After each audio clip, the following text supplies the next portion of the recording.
Good morning बच्चों। हमारी exercise number 2.3 चल रही थी। हमने अभी इसकी शुरुआत करी थी।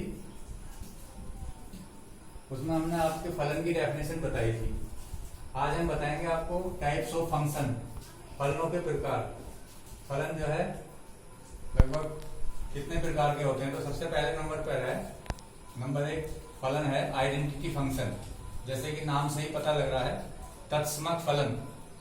तत्समक फलन के बारे में हम आपको बताते हैं। यदि कोई फंक्शन है जिसमें f(x) की वैल्यू क्या है, x, f(x) इस तरह से डिफाइन है कि उसकी वैल्यू क्या है, x। तो यदि हम इसका ग्राफ बनाएं तो ग्राफ किस तरह से बनेगा, देख लीजिए बच्चों। ये x एक्सिस है, ये y एक्सिस है, ये x डैश, ये y डैश। तो इसमें आप x की वैल्यू यदि लें x इक्वल टू 0 पर, y इक्वल टू क्या आएगा बच्चों, y का मतलब f(x), f(x) की वैल्यू y बराबर होता है f(x), तो इसकी वैल्यू कितनी आएगी, 0। x इक्वल टू 1 पर f(x) की वैल्यू क्या आ जाएगी, 1 आ जाएगी। x इक्वल टू 2 पर f(x) की वैल्यू क्या आ जाएगी, 2 आएगी। x इक्वल टू -1 पर f(x) की वैल्यू क्या आएगी, -1 आएगी। x इक्वल टू -2 पर f(x) की वैल्यू क्या आएगी, -2 आएगी। इसका ग्राफ यदि आप प्लॉट करेंगे तो पॉइंट क्या होगा, 0 0। तो सबसे पहला पॉइंट तो इसका जो है, जो ओरिजिन है वही होगा 0 0। उसके बाद जो बिंदु है वो है 1 1। तो बच्चों इस पर यदि हम ये डिनोट करें, ये 1 है, ये 2 है, ये 3, ये 4, ऐसे इधर से ले लें 1 2 3 4, -1 -2 -3 -4, इधर -1 -2 -3 -4। तो पहला जो पॉइंट है, आप जैसे कि आपने जो है छोटी कक्षाओं से ही ग्राफ बनाते चले आए आप, तो 1 1 1 1 पॉइंट यहां पर होगा। ऐसे ही 2 2 कहां पर होगा, 3 3। तो जब आप इनको मिलाओगे, -1 पर -1 पॉइंट इधर है, -1 पर -1, -2 पर -2। तो आपका जो है एक सीधी सरल रेखा बन जाएगी।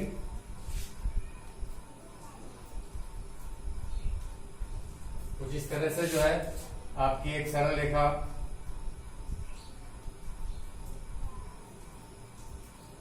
हमको प्राप्त होती है। और इसका जो ग्राफ को डिनोट करते हैं, y equal to f(x). y equal to f(x) मतलब एक फंक्शन आपको प्राप्त हो गया जिसको कहते हैं तत्समक फलन। ये जो है दोनों अक्षों के बीचों बीच बन रहा है, x और y अक्षों के, और जो कि मूल बिंदु से होकर के जाता है। तो बच्चों इसको कहते हैं तत्समक फलन। नंबर 2 दूसरा फंक्शन जो शुरू होता है उसे कहते हैं अचर फलन, कांस्टेंट फंक्शन।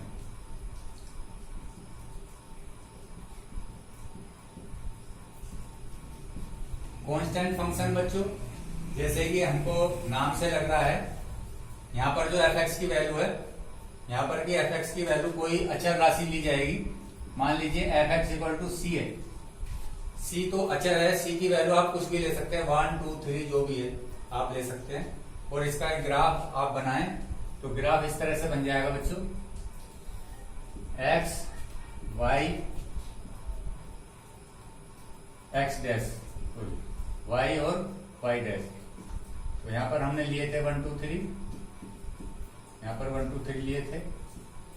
तो जैसे कि नाम से पता लग रहा है आपको, f(x) इक्वल टू c। तो c की वैल्यू मानो हमने कितनी ले ली, 1 2 ले ली। c इक्वल टू क्या है, 2 है। तो हमको 2 पर क्या प्राप्त होता है, 2 पर 2 प्राप्त हो रहा है। तो ये हो गया। फिर इसकी वैल्यू फिर 2 रखेंगे, तो एफ एक्स हमको वही सेम ही प्राप्त होगा। तो जब हम इसको मिलाएंगे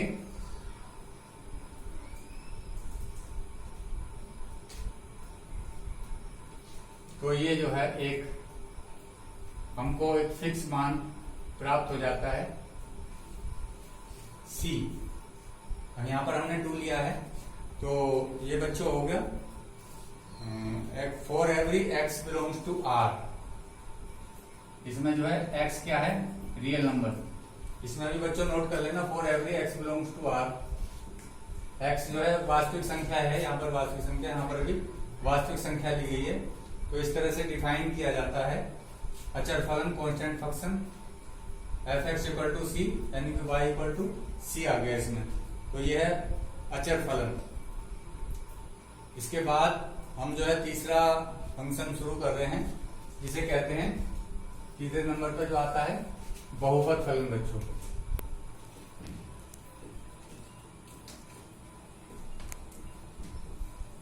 बहुपद फलन को इंग्लिश में जैसे आप बहुपद पढ़ते हुए आए हो, पोलिनोमियल कहते हैं, पोलिनोमियल फंक्शन। ये बहुपद का चैप्टर आपके 9th क्लास में भी था, 10th क्लास में भी था। तो कोई भी आप वहां पर बहुपद होता था, जैसे f x equal to x square plus 5x plus 6। तो यहाँ पर मानो हम एक्स स्क्वायर प्लस 5 ले लें, या ए भी ले सकते हैं, कुछ भी ले सकते हैं। और इस तरह से वहां पर जो इनके ग्राफ खींचते थे आप, वहां पर जो ग्राफ खींचते थे आप, तो ग्राफ इनके कैसे आते थे, वक्राकार ग्राफ आते थे। एक वक्र प्राप्त होता था, जैसे कि इस तरह का वक्र प्राप्त हो गया आपको।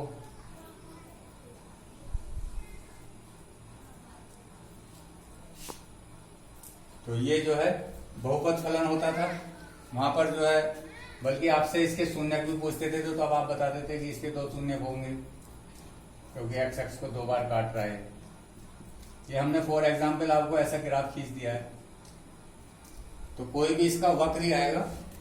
और यदि इसको व्यापक रूप में देखें तो किस तरह से लिखते हैं, a0 x plus a1 x square plus a2 x cube. इस तरह से जो है उसको आप उस वाली फॉर्म में भी लिख सकते हैं, व्यापक फॉर्म में। अब हम आपको चौथे नंबर का ग्राफ बता रहे हैं, फोर्थ परिमेय फलन। परिमेय की बच्चों इंग्लिश होती है रेशनल फंक्शन। आप जो है छोटी कक्षाओं से पढ़ते हुए आए हैं rational number. What is the rational number? Rational number is a that can be written as P upon Q। तो यहाँ पर फंक्शन भी उसी तरह का है, एफ एक्स इक्वल टू है GX अपॉन HX। यानी कि जब कोई फंक्शन इस प्रकार के हो कि उसमें जो है 2 फलन दिए हुए हों और वो जो है भागफल के रूप में हो, वेयर जो डिनोमिनेटर में फंक्शन है HX is not equal to 0, ये विशेष बात है इसमें। तो उसको कहते हैं बच्चों रेशनल फंक्शन। ये चौथे नंबर का है। अब हम आगे बढ़ते हैं। नंबर 5 है मापांक फलन, मॉड्यूलस फंक्शन। ये नया है आपके लिए मॉड्यूलस शब्द, अभी तक आपने मॉड्यूलस नहीं पढ़ा था। मॉड्यूलस को जब भी बच्चों लिखोगे एफ एक्स इक्वल टू क्या होगा, जो 2 लाइन छोटी लाइन बनाओगे आप, 2 डंडे, और उसमें उसके अंदर एक्स लिखोगे, इसे हमेशा पढ़ेंगे मोड एक्स। क्या पढ़ेंगे? F x equal to mod x. ठीक है, for every x belongs to R. यहाँ पर जो है एक्स की वैल्यू क्या है, एक वास्तविक संख्या है, रियल नंबर है। तो इसका हम ग्राफ भी बनाएंगे बच्चों, परंतु ग्राफ बनाने से पहले कुछ चीजें आपको, ये जो फंक्शन है मॉड्यूलस फंक्शन, कुछ इस तरह से डिफाइन होगा। कैसे डिफाइन होगा? व्हेन जब x की वैल्यू 0 से कम होगी कभी, when x is less than 0, तब इसका मान जो है f(x) बराबर क्या होगा, इसी f(x) की वैल्यू क्या आएगी, -x आएगी बच्चों। इसे ध्यान से समझ लीजिए, -x आएगी जब x इज लेस देन 0 होगा। और जब x इक्वल टू 0 होगा तब वैल्यू 0 आएगी। और जब x equal to x is greater than 0 होगा तब इसकी वैल्यू क्या आएगी, प्लस एक्स। कहने का मतलब यह है मोड हमेशा क्या होता है, पॉजिटिव ही होता है। मोड एक्स हमेशा पॉजिटिव होता है। अब आप कहोगे कि सर पॉजिटिव क्यों होता है, आप यहां पर देख लीजिए, मैं कोई वैल्यू ले रहा हूं, एक्स इज लेस देन 0 है, 0 से छोटा नंबर जो नेगेटिव है क्या है, मानो -2 है। मैंने एक्स की वैल्यू क्या ले ली, -2। अब यहां पर मैं रखूंगा मोड -2, तो मोड -2 क्या आएगा बच्चों, क्योंकि ऑलरेडी माइनस साइन तो आएगा ना यहाँ पर, माइनस, और x मैंने क्या लिया यहाँ पर, -2। आगे बच्चों प्लस। अब से आप हमेशा याद रखोगे कि मोड x की वैल्यू हमेशा क्या आती है, पॉजिटिव आती है। परंतु इसे इस फॉर्म में आपको याद रखना है, ये फंक्शन है मापांक फलन। इसका यदि हम ग्राफ खींचे तो कैसा बनेगा बच्चों, ये देखिए कुछ इस तरह से ग्राफ बन जाएगा। जैसे कि अभी आपने सबसे पहले नंबर पर जो वास्तविक फलन था, तत्समक फलन, वो किया, वहां पर भी तो fx की वैल्यू x ही थी, तो इस तरह का ग्राफ बन जाएगा, -1, -2, -3। अब यदि मैं x की वैल्यू यहां 1 लू तो क्या आएगा, y की वैल्यू -1। तो यहां पर जो ग्राफ आप जब खींचोगे तो इस तरह से जो है इसका ग्राफ आएगा।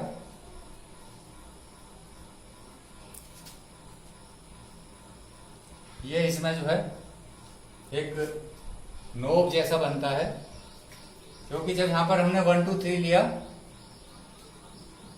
तो जब x की वैल्यू 1 थी तो y की वैल्यू भी यहां पर 1 आ गई, ऐसे 2 पर 2 आ गई, 3 पर 3 आ गई, और -1 पर क्या आ गई, 1। क्यों, क्योंकि ये मैंने आपको यहां बता दिया। अभी मैंने -2 लिया तो 2 आई, ऐसे -3 लूंगा तो 3 आएगी। तो बच्चों ये इसका ग्राफ होता है, किसका, मापांक फलन का। तो आपके 5 फलन हो गए। अब और आगे बढ़ते हैं, छठे नंबर पर आता है आपका चिन्ह फलन, जिसे कहते हैं सिग्नम, SIGNUM फंक्शन। तो जैसे कि आपने अभी अभी पढ़ा है क्या, मॉडुलस फंक्शन, यदि आप इसी से देख लें इसको, तो यहां पर जो है x इज लेस देन 0 है, तो fx की वैल्यू क्या आएगी, ये आपको याद रखना है स्पेशल ना। यहां पर जो है, वहां पर तो हमने लिखा था मोड x लेकर के चले थे, यहां पर आपको याद रखना है जब भी x इज लेस देन 0 होगा तो फंक्शन की वैल्यू क्या आएगी, -1। जब x की वैल्यू 0 होगी तब 0 आएगी। When x is greater than 0, जब x का वैल्यू जो है 0 से बड़ी होगी तो वैल्यू 1 आएगी। तो इसका यदि हम ग्राफ प्लॉट करें 1 2 3 4 -1 -2 -3 -4 1 2, तो जब x की वैल्यू 0 है तो ये तो यहीं पर हो गया, 0 पे तो 0 हो गया, ये 0 पे 0। उसके बाद यदि हम आगे बढ़ें तो फिर क्या है, x इज ग्रेटर देन 0, ये वाला बनाते हैं, जब x की वैल्यू 0 से बड़ी है, ठीक है। तो ग्राफ किस तरह का बनेगा आपका, ये देख लीजिए आप। तो यहां पर जो है क्या आ रही है वैल्यू, y की वैल्यू 1 आ रही है, ठीक है, 0 या 0 से बड़ी, 0 जैसे हाफ है तो हाफ पर भी 1 ही आ गई, फिर 1 पर भी 1 ही आएगी। इस तरह का इसका ग्राफ बन जाएगा बच्चों। यहां से आप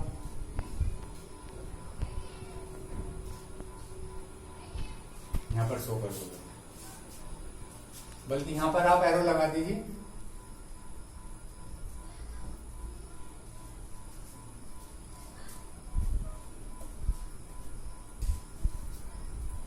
एक इसका ये बन गया।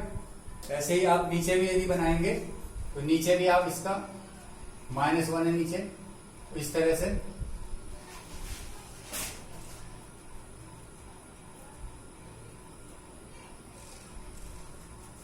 नीचे भी इस तरह से इसका ग्राफ बन जाएगा। वो कितनी वैल्यू हो सकती है, आपको रोकना नहीं है 1 पे भी, क्योंकि यहां पर तो 1 तो फिक्स हो गया ना। इसे जो है जरूरी नहीं है आप यहां पर रोकें, इसे आगे भी ले जा सकते हैं, आप इसको आगे भी ले जा सकते हैं। ये आप यहां पर भी ले जा सकते हैं आप इसको।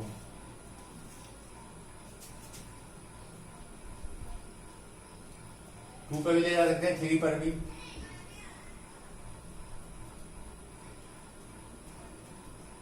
कहने का मतलब ये है, ये जो 1 है ये फिक्स हो गया, यानी कि y की वैल्यू तो 1 आ गई।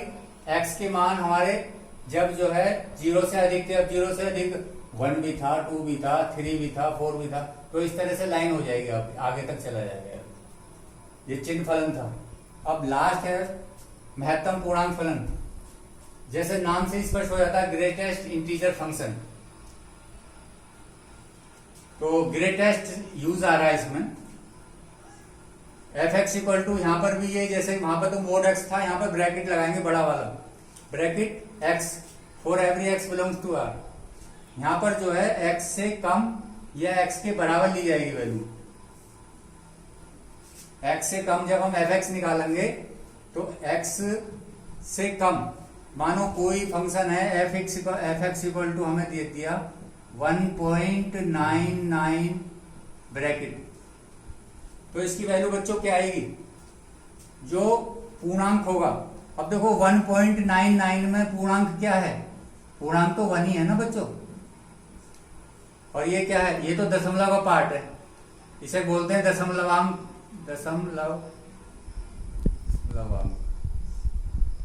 तो जैसे कि इसके नाम से ग्रेटेस्ट इंटीजर, तो इसमें इंटीजर क्या हुआ, 1 हुआ, इंटीजर 1 हुआ। जैसे कोई संख्या है आपकी 2.01, 2 से अधिक है, पर पूर्णांक जो है इसमें बस पूर्णांक लिया जाएगा, आपको याद ये रखना है। तो पूर्णांक कितना आगे आ जाएगा, इसमें 2 आ जाएगा।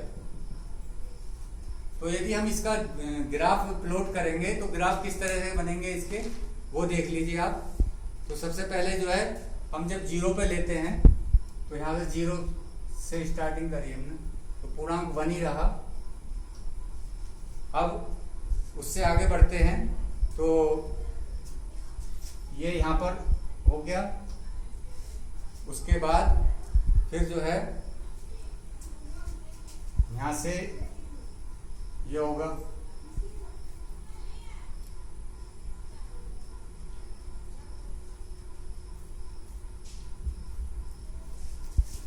ऐसे ही जब आप आगे बढ़ेंगे 2 पर, ये 2 पर, तो ये यहां तक आएगा फंक्शन। इस तरह के आपको ग्राफ इसमें बनेंगे, और ऐसे ही आप इसको ग्राफ बना लेंगे। कोई और नंबर मैं आपको लेके दिखा रहा हूं कि उसमें कितना लोगे आप। जैसे कोई आ जाता है 3.81, तो इसमें क्या लोगे, पूर्णांक 3 लिया जाएगा इसमें। हमेशा जब हम उसको आगे, जो आपकी नेक्स्ट क्लास है 12th क्लास में, ये क्वेश्चन आएगा, उसको जरा ध्यान से समझ लें। ये ग्रेटेस्ट इंटीजर फंक्शन में, तो यहाँ पर वो वैल्यू ली जाएगी x की जो इससे कम होगी या इसके बराबर होगी, कभी भी इससे अधिक वैल्यू नहीं ली जाएगी। तो ये बच्चों आज हमने आपको 7 फंक्शन बता दिए, इनको आप अच्छी तरह से याद करें। अभी हम थोड़ा एक क्वेश्चन भी कराएंगे।